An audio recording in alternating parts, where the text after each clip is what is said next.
শোনো, তুমি যখন ওই পাহাড় দেখে এত আশ্চর্য হয়ে যাচ্ছ, ওই পাহাড় যিনি সৃষ্টি করেছেন তিনি হলেন আমার রব, তিনি হলেন আমার আল্লাহ। আল্লাহু আকবার। আল্লাহ পাক তিনি বললেন, মূসা, এই কথাটা আমার কাছে এত বেশি পছন্দ হয়ে গিয়েছে। আমি স্রষ্টা, আমি তার রব, আমি তার খালেক। সে স্বীকৃতি প্রদান করেছেন, তার সন্তানের কাছে বলেছেন, বিষয়টা আমার কাছে এত বেশি ভালো লেগেছে, আমি আল্লাহ তার জিন্দেগির সকল গুনাহকে মাফ করে দিয়েছি। আল্লাহু আকবার। তাহলে একজন ব্যক্তি আজকে জাহান্নামী, কালকে সে ব্যক্তি জান্নাতি হতে পারে না? পারে না? কথা বলেন, পারে কি না? এজন্য আমাদেরকে জান্নাতি হওয়ার জন্য আমাদের প্রতিযোগিতা করতে হবে। পারবেন না ইনশাআল্লাহ? পারবেন তো? জান্নাতি ব্যক্তি হওয়ার জন্য প্রতিযোগিতা করার দরকার আছে না নেই? একজন মহিলা, রসুলের জামানায় একজন মহিলা, তিনি জান্নাতি হওয়ার জন্য আল্লাহ রসুলের কাছে গেলেন। সেই ব্যক্তি, সেই মহিলা ছিল একজন জিনাকারিনী মহিলা। এত পরিমাণ তার অপরাধ ছিল, এত পরিমাণ তার গুনাহ ছিল, তিনি দুনিয়া থেকে ইরাদা করলেন যে আমি আল্লাহ পাকের দরবারে জিনাকারী হিসেবে উঠতে চায় না, আল্লাহ পাকের দরবারে একজন বদ মহিলা হয়ে উঠতে চায় না, আল্লাহ পাকের দরবারে একজন তওবাকারী জান্নাতি মানুষ হয়ে উঠতে চায়। আল্লাহু আকবার। এবার ওই মহিলা তিনি রসুলের দরবারে গেলেন। রসুলের দরবারে গিয়ে বললেন, ইয়া রাসূলুল্লাহ, আমি জেনা করে ফেলেছি। নবীজি বললেন, না, তুমি জেনা করো নাই। ওই মহিলা আবার বললেন, ইয়া রাসূলুল্লাহ, সত্যি বলছি আমি জেনা করেছি। নবীজি বললেন, না, তুমি জেনা করো নাই।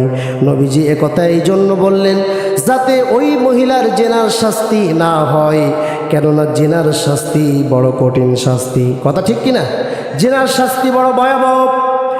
তারপরে ওই মহিলা শুনলেন না, বললেন, ইয়া রাসূলুল্লাহ, সত্যি বলছি আমি জেনা করেছি। নবীজি বললেন, সত্যি কি তুমি জেনা করেছো নাকি? মহিলা বললেন, ইয়া রাসূলুল্লাহ, সত্যি বলছি আমি জেনা করেছি। নবীজি বললেন, জেনার পরে তোমার পেটে কোনো সন্তান এসেছে নাকি? মহিলা বললেন, ইয়া রাসূলুল্লাহ, জেনার পরে আমার পেটে সন্তান এসেছে, আমার পেটে বাচ্চা এসেছে। নবীজি বললেন, তোমাকে এখন শরীয়তের বিধান তোমার উপরে কার্যকারিতা করা যাবে না, কেননা মহিলা তুমি অপরাধ করতে পারো, তোমার পেটের সন্তান তো কোনো অপরাধ করে নাই, তোমার উপরে শরীয়তের বিধান জারি করা যাবে না। তুমি চলে যাও, সন্তান ডেলিভারি করার পরে তুমি আমার দরবারে আবার আসবে। যখন তুমি আমার দরবারে আসবে তখন শরীয়তের বিধানটা জারি করা যাবে। আল্লাহু আকবার। মহিলা সন্তান ডেলিভারি করার পরে রসুলের দরবারে আবার আসলেন সন্তান বুকে নিয়ে। এসে বললেন, ইয়া রাসূলুল্লাহ, এবার শরীয়তের বিধানটা আমার উপরে জারি করে দেন।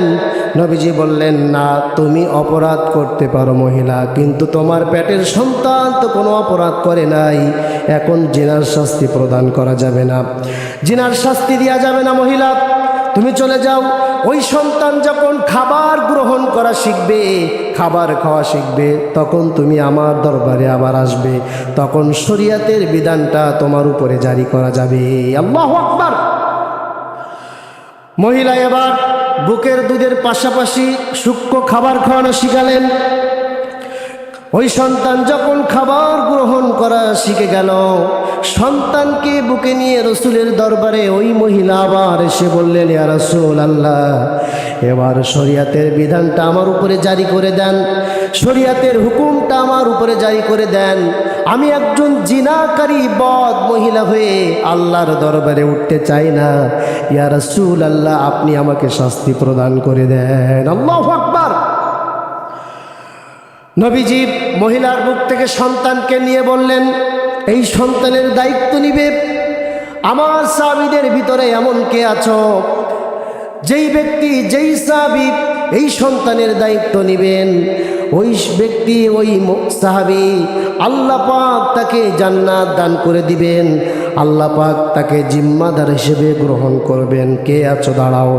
একজন সাহাবী বললেন, ইয়া রাসূলুল্লাহ, এই সন্তানের ভরণ পোষণের সমস্ত দায়িত্ব আমি গ্রহণ করলাম, সমস্ত দায়িত্ব আমি আদায় করে নিলাম, আমাকে দেন। সন্তানের দায়িত্ব একজন সাহাবী গ্রহণ করলেন। এবার রাসূল বললেন, আমার সাহাবীরা শোনো, এই মহিলাকে নিয়ে যাও, কোনো মরুর উত্তক্ত প্রাণে নিয়ে যাও, মাজা পর্যন্ত গলা পর্যন্ত গেড়ে দিয়ে পাথর মেরে এই মহিলাকে দুনিয়া থেকে বিদায় করে দাও।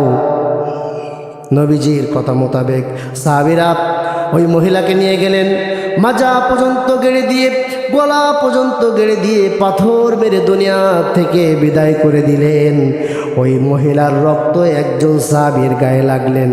সাহাবী রাগ করে উঠলেন, ঝিড়কি দিয়ে উঠলেন, নাপাক মহিলা, নাপাক রক্ত আমার গায়ে লেগেছে, তুই একটা নাপাক মহিলা, নিকৃষ্টতম মহিলা, তোর রক্ত আমার গায়ে লাগলো।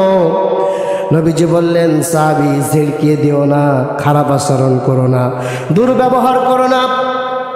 ওই মহিলা এমনভাবে তওবা করেছেন, এমনভাবে ফিরে এসেছেন, এমনভাবে তিনি অনুতপ্ত হয়েছেন। সে যেভাবে তওবা করেছেন, ওই তওবাগুলো মক্কা নগরীতে যদি ভাগ করে দেওয়া হয়, মক্কা নগরীর সমস্ত মানুষগুলো আল্লাহর জান্নাতি হওয়ার জন্য যথেষ্ট হয়ে যায়। আল্লাহু আকবার! কি তওবা করেছেন! একজন জিনাকারী বদ মহিলা তওবা করে ফিরে আসলো, আল্লাহ তার জিন্দেগির সকল গুনাহ মাফ করলেন। বলি সুবহানাল্লাহ। আল্লাহ পাক বলছেন, তুবু ইলাল্লাহি তাওবাতান নাসুহা। বান্দারে তওবা করো এমনভাবে, রব্বুল আলামিন যে গুনাহ করে ফেলেছি, যে অপরাধ করে ফেলেছি, যে অন্যায় আমি করে ফেলেছি, এমন গুনাহ, এমন অপরাধ, এমন অন্যায় আর জীবনেও করব না। এমন তওবা যায় না। কথা বলেন, যায় কি না? মহিলা, তিনি নিকৃষ্টতম একজন পাপিষ্ট জিনাকারী মহিলা, তওবা করার পরে আল্লাহ তার তওবাকে কবুল করে নিয়েছেন। আল্লাহ ওই মহিলাকে জান্নাতি বানিয়ে দিয়েছেন। সুবহানাল্লাহ বলবেন না? সুতরাং আমরা যদি তওবা করি, তা আমাদের জীবনের গুনাহ মাফ করবেন কে? আল্লাহ তাআলা বলছেন, ইসলিহ লাকুম আ'মালাকুম ওয়া ইয়াগফির লাকুম যুনুবাকুম আল্লাহু গফুরুর রহিম। জোরে বলি আল্লাহু আকবার। আল্লাহ তাআলা বলছেন, যে ব্যক্তি ফিরে আসলো, যে ব্যক্তি অনুতপ্ত হলো, যে ব্যক্তি তার গুনাহ থেকে বিরত থাকলো, আল্লাহ পাক বলছেন, গুনাহ থেকে ফিরে আসার সাথে সাথে আমি আল্লাহ তার সমস্ত খারাপ আমলের জায়গায়, নিকৃষ্ট পাপিষ্ট আমলের জায়গায় ভালো আমল দিয়ে আমল নামায় আমি আল্লাহ পরিবর্তন করে দিলাম। সব খারাপ আমল বর্জন করে খারাপ আমলের জায়গায় ভালো ভালো আমল দিয়ে আমি আল্লাহ তার আমল নামায় পরিবর্তন করে দিলাম। সুবহানাল্লাহ বলবেন না? এজন্য ফিরে আসলে আল্লাহ তার জীবনের গুনাহ মাফ করে কি করে না? ফিরে আসার দরকার আছে না নাই? কত গুনাহ করেছেন, কত অপরাধ করেছেন, জেনে করেছেন, না জেনে করেছেন, কত অন্যায় আমরা করে ফেলেছি। দুনিয়ার কেউ আপনাকে অপরাধ মাফ করতে চায় না, কিন্তু একজন আছে, একজন মালিক আছে, একজন রব আছে, যিনি বান্দার সকল গুনাহকে মাফ করে দেন। তাও সুবহানাল্লাহ বলবো না, জবান ছেড়ে বলা যায় না সুবহানাল্লাহ। লিল্লাহে তাকবীর, লিল্লাহে তাকবীর। আল কোরআনের আলো, আল হাদিসের আলো, আমার নেতা তোমার নেতা বিশ্বনবী মুস্তাফা, লিল্লাহে তাকবীর। একটু ঝাড়া দিয়ে বসলে ভালো হয় না ভাইয়েরা? সুতরাং আল্লাহ সব গুনাহ মাফ করতে পারে, শুধু খালেস তওবা করতে হবে। ইখলাসের সহিত যদি আপনি তওবা করতে পারেন, আপনার জিন্দেগির সকল গুনাহকে মাফ করে দিবেন তিনি কে? আমার ভাইয়েরা, দুনিয়ার কেউ আপনার গুনাহ মাফ করতে চায় না, আপনার অপরাধগুলি মাফ করতে চায় না, কিন্তু একজন স্রষ্টা আছে, একজন মালিক আছে, যিনি আপনার গুনাহ মাফ করার জন্য রেডি হয়ে আছে। হাদিস শরীফের ভিতরে, হাদিসে কুদসির ভিতরে বলা হয়েছে, বান্দা গুনাহ করে যখন জর্জরিত হয়ে যায়, অপরাধ করে যখন বান্দা একেবারে নিকৃষ্ট হয়ে যায়, কলবে দাগ পড়ে যায়, কালি পড়ে যায়, আল্লাহ পাক তখন প্রথম আসমানে হাজির হয়ে যায়। প্রথম আসমানে এসে বলে, তোমরা কে কে গুনাহ করেছো, কে কে খুন করেছো, জেনা করেছো, ব্যভিচার করেছো, অন্যায় করেছো, এমন কোনো গুনাহ নাই, এমন কোনো পাপ নাই যে করো নাই।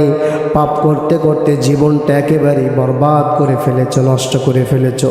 কে আসো হতাশ হয়ে গিয়েছো আল্লাহ গুনাহ মাফ করবে কিনা, নিরাশ হয়ে গিয়েছো আল্লাহ জীবনের সমস্ত গুনাহ মাফ করবে কিনা, এমন কোন ব্যক্তি আছো? ওঠো, উঠে যাও, 2 রাকাত নামাজ আদায় করো, তাহাজ্জুদের 2 রাকাত নামাজ আদায় করো। 2 করে 4 রাকাত নামাজ আদায় করার পরে আল্লাহর কাছে 2টি হাত তুলে মোনাজাত করো, রব্বুল আলামিন এই গুনাহ করেছি, অপরাধ করে ফেলেছি, অন্যায় করে ফেলেছি, পাপিষ্ট কাজ করে ফেলেছি। আল্লাহ পাক বলেছেন, বান্দা যখন এভাবে আমার কাছে ফরিয়াদ করবে, মোনাজাত করবে, এভাবে যখন আমার কাছে বলবে, আমি রব্বুল আলামিন ওই সমস্ত বান্দার জিন্দেগির সকল গুনাহকে মাফ করে দেব। আপনি গুনাহ করেছেন, কেউ আপনার গুনাহ মাফ করতে চায় না, কিন্তু একজন মালিক তিনি গুনাহ মাফ করার জন্য রেডি হয়ে আছে। সুবহানাল্লাহ। সেই মালিকের কাছে আমরা বলবো কিনা আমাদের গুনার কথা? আমরা একে কিভাবে বলবো?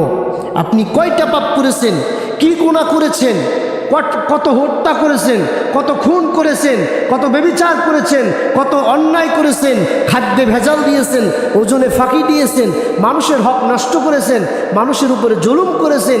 যে গুনাহ করেন না কেন, লা তাকনাতু মির রাহমাতিল্লাহ, আল্লাহ রহমত থেকে নিরাশ হওয়া যাবে না, ফিরে আসতে হবে।